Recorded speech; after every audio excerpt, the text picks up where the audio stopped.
Hi friends, ఈరోజు మనం అటుకుల ఉప్మా పొడి పొడిగా ఎలా ప్రిపేర్ చేసుకోవాలో ఈ వీడియోలో చూసేద్దాం. మీరు ఎన్ని అటుకులు అయితే తీసుకొని ఉప్మా చేద్దాం అనుకుంటున్నారో అన్ని అటుకులని ఒక గిన్నెలోకి తీసుకొని ఒకసారి వాష్ చేసి నీళ్ళన్నీ వంపేసి ఇలా హోల్స్ ఉన్న గిన్నెలో జల్లి గిన్నెలోకి వడగట్టుకోవాలి. ఇంకా నీళ్ళన్నీ ఇంకిపోతాయి అన్నమాట.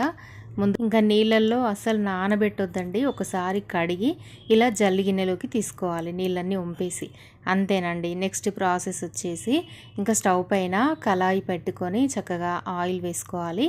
నెక్స్ట్ తాలింపు దినుసులు పల్లీలు జీలకర్ర ఆవాలు వేసుకోవాలి.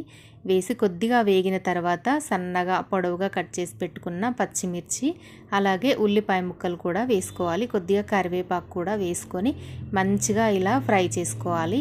బాగా ఎర్రగా అవ్వాల్సిన అవసరం ఏమీ లేదండి.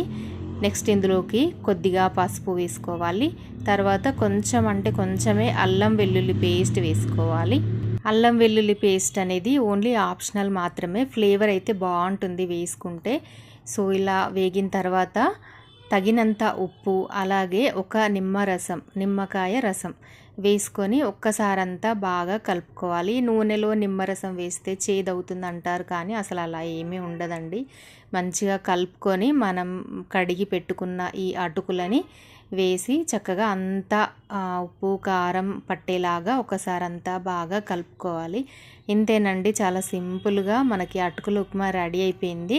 ఈ సన్న అటుకులు కాకుండా లావుపాటి అటుకులు ఉంటాయి కదా, అవైతేనే బాగుంటుంది ఇలా అటుకుల ఉప్మా చేసుకోవడానికి.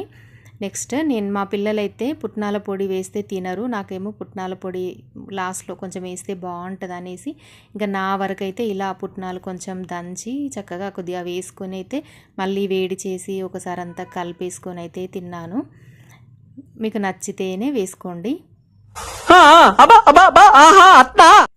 అంతేనండి, అటుకుల ఉప్మా రెడీ అయిపోయింది. పోహా రెసిపీ.